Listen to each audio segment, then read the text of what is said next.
Welcome to Behind the Story, where we learn the story behind the story. I'm Naomi Craig, author of Rahab's Courage.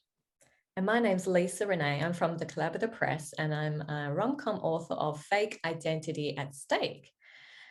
First, we've got an awesome interview coming up in just a moment with a biblical fiction author. But first, I want to ask Naomi, our biblical fiction author, how are you going with all your writing? So I'm working still in the research mode, and I'm learning some really cool things about like the Bronze Age collapse and there's several controversial. So mine takes place with contemporary of Joseph, who is the Pharaoh's vizier and all that. So to find the right starting point, I'm looking into all these possibilities of who Joseph could have been. And so that's pretty neat to see, because there's documentation of viziers who are not Egyptian, and they've saved the land from famine, and they even gave the pharaoh or the priest a land grant of stuff like that. So I love seeing where history supports what the Bible is saying. That's really cool to me. So I'm enjoying the research process, and hopefully soon I'll start outlining. Cool. Okay. So you got Ezekiel, your manuscript about Ezekiel. When's that going to be published? I believe August of 2022. Right. Okay then. And so this is the third one. I thought it was going to be about a woman who built 3 cities or something. Yeah. So she was Shira. Her father. So it's a little, sometimes it's a little sketchy on, is this a daughter or a granddaughter, because of how the genealogies are written. Her father was Ephraim, which is one of Joseph's two boys that were born in Egypt. So, okay. So just to have a starting point, at that point, what I'm gathering is that Egypt had control of Egypt, and then all the way up the Canaan area. That was kind of their territory at the time. So it would make sense for Ephraim to take his family up into Canaan. Like, he wouldn't have been opposed or anything, because they weren't slaves yet. They were still, I imagine it would take, Joseph was still alive. The Bible says he saw 3 generations of grandchildren. It's either from Ephraim or including Ephraim. He saw 3 generations of grandchildren. So he's still alive. So he still has, they can wander freely.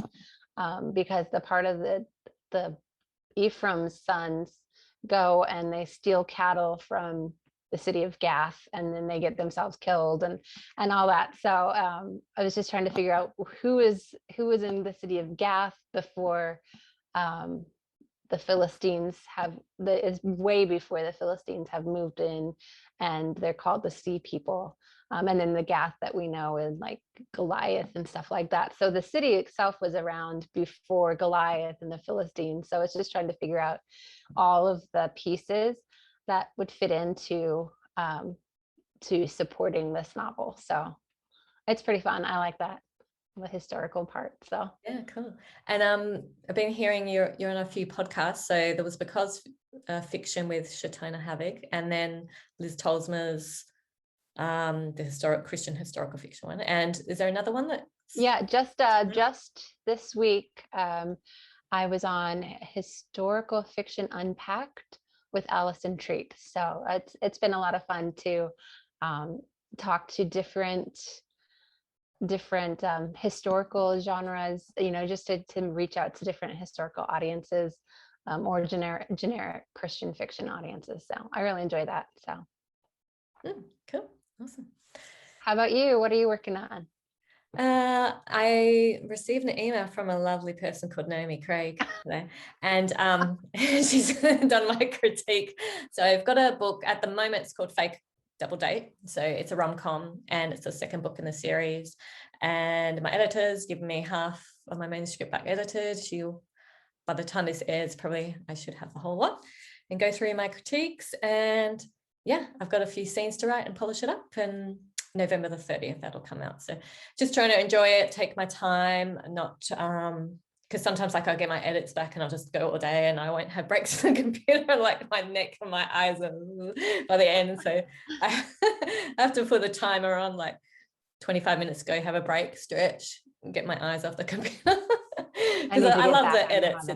It's good fun when you start seeing it getting all polished. And, yeah. Well, and this is a second chance romance. It's lots of fun. There's comedy, improv. There's the old gossip from the town. She's back in it, and I really think if you go beyond this next book, you should have Mrs. Baxter's story. I think you should have flashbacks to her. Yeah, you should have it be like a rekindling the romance or something. I don't know. You may be in the finale. Yeah, that's right.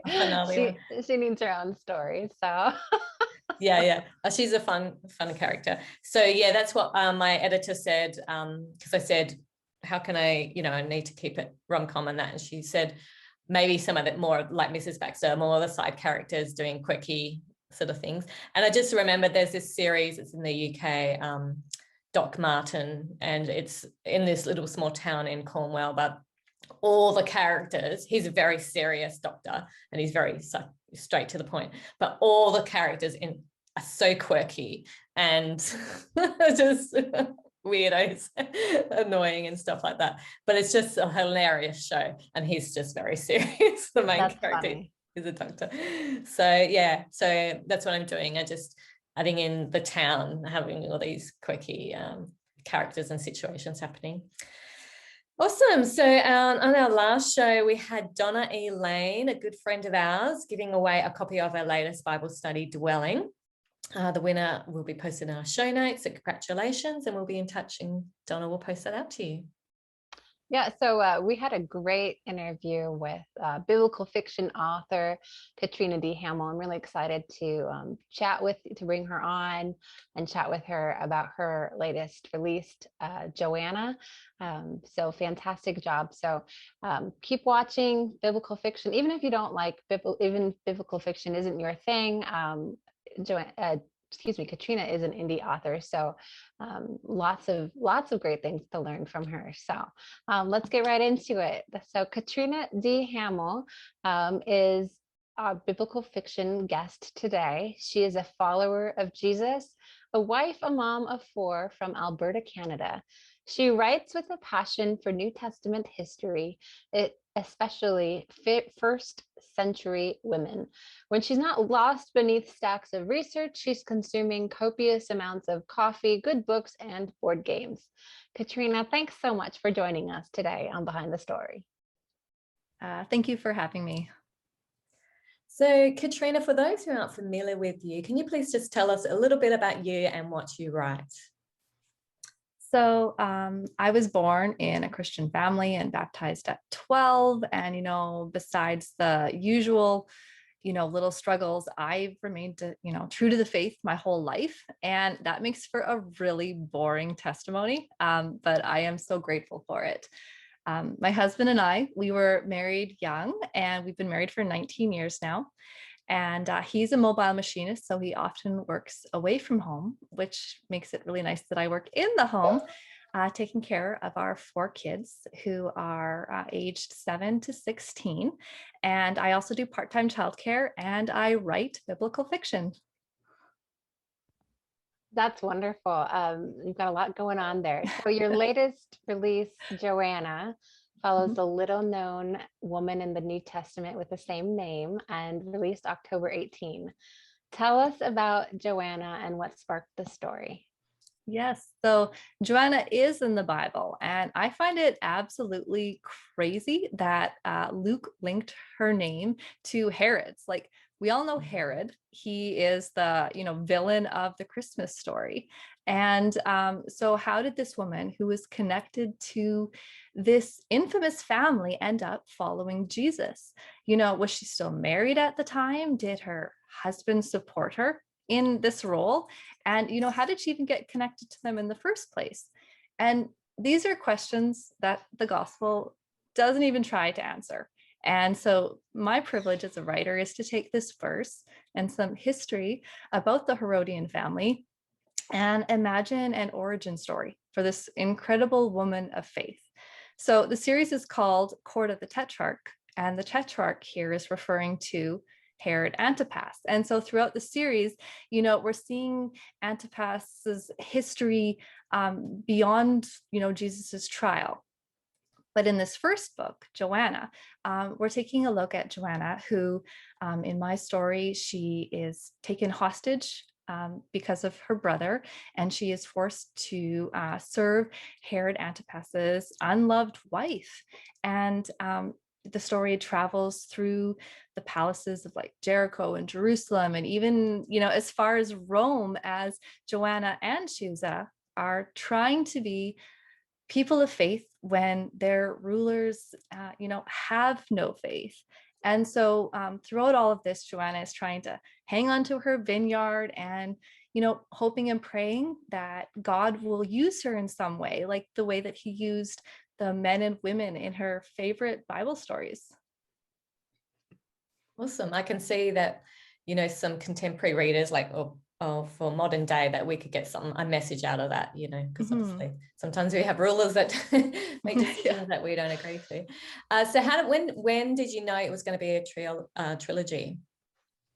Well, there's just so much that I want to explore with these characters. And when I first started writing, I actually planned on starting midway through Jesus's ministry, but then I ended up going back and back and back some more until I ended up with a whole story just leading up to John the Baptist's arrest. And so, I really liked how I was able to really set the scene with what was happening with Herod Antipas and with the political mistakes that Pontius Pilate was making at the time, some of them pretty awful. And so I was really able to kind of show the world that Jesus was, coming into. And to me, that made when Jesus came on the scene all the more powerful. And so, I want to take this story all the way through into the book of Acts, hopefully. So I figure that kind of warranted 3 books.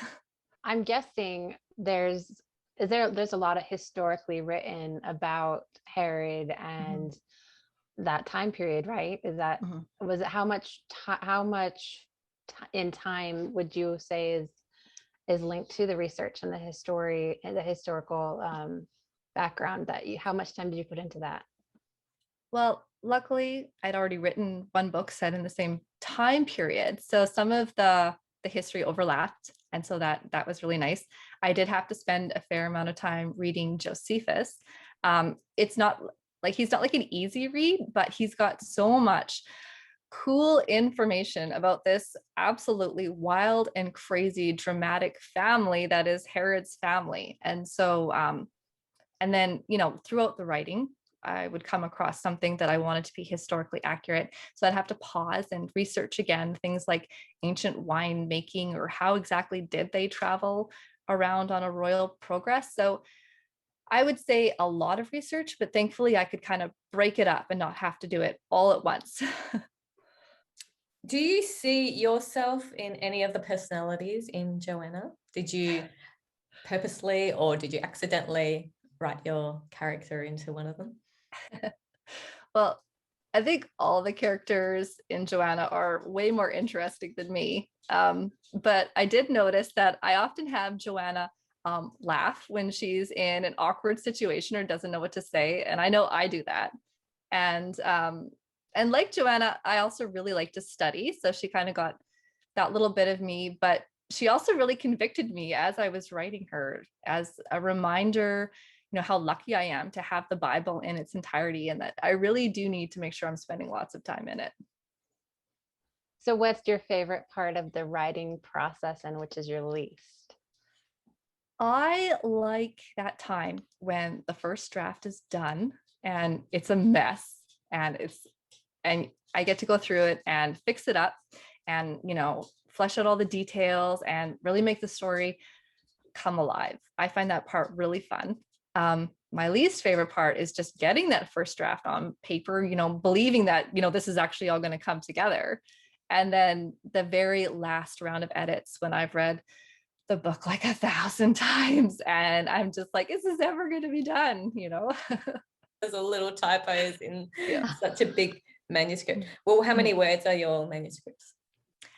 This one I think is a little over 90K. And so it's not as big as my last one, which was 160. And so that was a big project to edit that one. I've seen, write the book you want to see, because you're going to be seeing it 1,000 times. Yes, very true. So as far as the business side of it, since you're self-publishing, what's your favorite part and what's your least favorite part of indie publishing? Well, I really like having the creative control. I'm a little bit of a perfectionist with my books, and I really like that I can just keep going and tweaking until I get it the way that I like it. I really like, all the different skills that I've learned, and learning how to, do book covers and do the formatting and all of that. I do sometimes wonder what it would be like to have a whole team on my side, someone to bounce ideas off of. So I think that would be one thing that would be very interesting if I ever decided to pursue traditional publishing. Do you outsource anything or you do everything? Right now I'm doing everything. I had some hopes that I would be able to work with an editor, but it didn't work out this time. So maybe the next book. So your cover is stunning. So talk to us about how you designed that. So designing the cover was really fun. I started by just looking at a lot of covers in my genre and then narrowing down what I kind of thought I could replicate, because I'm not a graphic designer and I don't have Photoshop. And so I needed to be reasonable here. And then I started looking for the photos that I wanted to use, and I couldn't find any stock photos of a model in the costume that I wanted. So luckily I know how to sew. So I sewed the costume and I did the model's hair. And it's actually kind of fun because I sewed the braids in the hair instead of pinning them, which is historically accurate, and it works incredibly well. Like, I think hairdressers need to be on this. And I thought that was a clip or something. That's her hair. Well, the hair, like the part that weave through, Yeah. that's the hair. Wow. And then I had my husband take the photo, and then I transferred it onto that gorgeous background. And I did all of this using some, digital tools that I think would make a real graphic artist just throw their stylus at me, because I ended up using Inkscape, which is a free program, and Canva and Paint. And those are the three tools that I used to create this cover. Yeah, I remember good old Paint. Enlarge and get all the little pixels and stuff like that, which is what you do in Photoshop sometimes. So yeah, awesome. You've been very resourceful. Well, that's really cool. Tell us a little bit more about you on a personal note. Where are you from? So I am living half an hour from where I grew up, which I think puts me in some weird statistic. But I live in Lloydminster, which locally we know as the border city, because it's half in Alberta and half in Saskatchewan. And so I live in town now, but I did grow up on an acreage with my three sisters, and we were homeschooled. And, it was such a great environment for someone who wanted to grow up to be a writer. I had so much time to read and to practice my writing.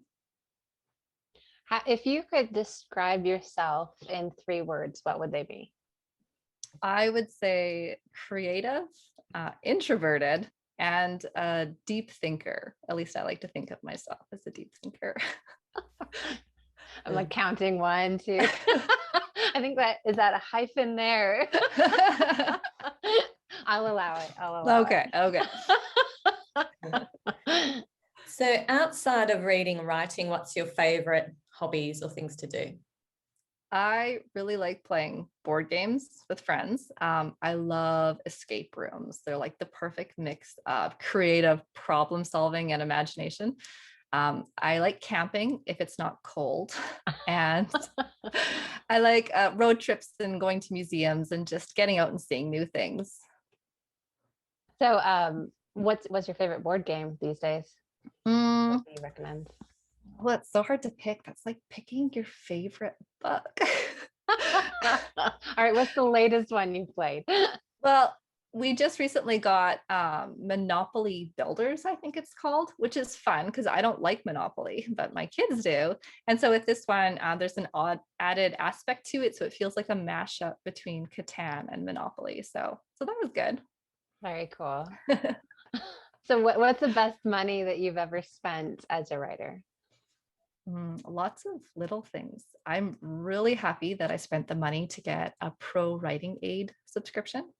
That's really helpful as an indie author. And I would also say my research books and getting a real website and having the guts to spend money on ads. You do Amazon ads or Facebook? Right now, I'm only doing Amazon ads. I'd like to take a course on the Facebook ads. I looked at them, it looked overwhelming. And so I feel like I need someone to kind of show me what to do with those. It's overwhelming even if when you do know what you're doing.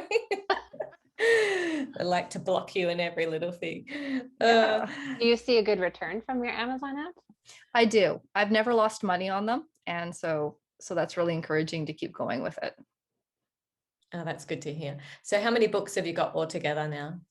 So this makes book number 3. Oh, well, that's really good. That's really good that you can get Amazon ads to be, by the time you got book 3, you can sort of play around with it. And then the fact that you've got it returning, that's great. That's awesome. Cool. Okay. So how do you feel the Christian fiction market has positively changed in the last 5 or 10 years if you've been following it, but back then? Yeah, I was reading back when I felt like Jeanette Oak was the only one available. And, I really feel like the Christian market has exploded into so many amazing genres. And I think what I like the best is that we're getting so many complex characters and characters, especially women in unusual roles. I feel like it's really showing that being a Christian isn't putting you into a cookie cutter mold and that we all live the exact same lives. And so I really like the way that Christian fiction is moving. Yeah, that's pretty cool. I remember reading Jeanette Oak. I guess Canadians started it all, huh? Yeah, exactly. Jeanette Oak, and then Gilbert Morris had his historical series, and it's changed so much since since back in the day, Yeah. So what's your favorite genre to read? Do you read outside of biblical fiction? Yeah. I read lots of different stuff. I think I tend to lean towards historical fiction, but basically anything that introduces me to a different culture or a different place or just challenges my thinking is usually what I veer towards. Cool. All right. So tell us one mistake that you'd like to warn other writers of, a pitfall that they can avoid. I think my biggest mistake was not thinking about market expectations at the start. Writers know what genre that they like and what they like about that genre. And if you don't tick off certain boxes, it's really hard to get your books into the hands of those readers. I ended up with Dividing Sword having to make a whole new cover because even though I loved the cover, it wasn't screaming biblical fiction to people and people were just skimming right on by it. And then with my other book, As the Stars, it would be in the genre that I would consider biblical fiction devotional. And if you've never heard of that, that's because it doesn't exist. And so nobody's looking for it. And so, even though the book has got good reviews, people just aren't searching for it. So it's really hard to sell it, So I wrote the book that I wanted, and I'm glad that I did it. But it is much harder to find readers for it. So have you reclassified it, or is it still biblical devotion or biblical fiction? Because there isn't an actual category for it. It's in biblical fiction and it's in devotional. Oh, okay. But because it's not fully in either camp, I think people see it and they're a little bit like, what is this? So because it's short stories followed by devotionals. So it's, a little different. Sounds like a cool concept, and maybe you can start this new genre. Get some other authors really inspired. It's a really great one too. It sounds really good actually. The fiction going along with the life points on the Yeah, definitely. Because, you have biblical fiction and they have a Bible study at the end of what questions. So you're just doing it more of that sort of like shorter stories, are you meaning? Like, yeah, so they're just stories that I liked throughout the Bible. And so, from Old Testament to New Testament, and so all just chapter by chapter. Awesome. Sounds good. Okay, so what's next for you? What are you working on at the moment? So I am working on the second book in this series, and I'm having a lot of fun writing this one. Getting more detail from some side characters that I had in Joanna, and seeing how the tension is really ratcheting up as Joanna tries to pursue Jesus without getting her family in trouble. And so, I'm continuing forward with that one. I'm hoping to have it ready for next year. I've set myself a deadline of sometime next year, and just continuing on with Joanna's story. Okay, so it's going to be Joanna as the main character again? Yes, she does share the spotlight with a few others. Like in the first book, you also get Chusa's point of view as well. And then in this one, we'll still get to see Chusa, and I haven't decided whether they'll be in their point of view, but some other characters are definitely getting some more attention this book. All right, so if Joanna's into dual point of view, and you think the next one will be Joanna and another person again. Yeah, and in Joanna, there's also occasionally Antipas's point of view as well. So I really enjoy seeing the story from multiple different angles. So, yeah. Yeah, well, it is I had the chance to read an advanced copy, and it's spectacular, well done, beautifully written, and I can just tell you just deep in the research on that. So we wish you all the best with that. Where can our viewers find you, Katrina? So my website is katrinadhamel.com. I'm also on Instagram quite regularly, and I think that's also Katrina D Hamel. And you can find my books right now. They're only on Amazon. I am working on getting Joanna available wide. That's another thing I'm learning as an indie author, how to do that. So, yeah. Well, thank you so much for joining us tonight on Behind the Story.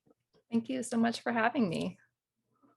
So our listeners or our viewers, don't forget to connect to Katrina. So we'll have the links in the show notes, and make sure you enter in the draw to win her paperback. Naomi, you want to tell us about that? Yeah, so Katrina's offering a paperback of Joanna to either a Canadian or a US address. So be sure to comment below and whatever platform you're seeing this on, and then we can be sure to get you in that draw for Joanna. Naomi and I always have some freebies in the show notes as well. I've got a fake engagement mistake rom-com, Christian rom-com, and you can grab it as an audiobook or as a ebook. And Naomi? And my biblical fiction On Desolate Heights is about Balaam and his talking donkey, and that's available in the show notes as well. Until next time, let us run with endurance the race that's set before us, looking unto Jesus, the author and perfecter of our faith. God bless and have a great week.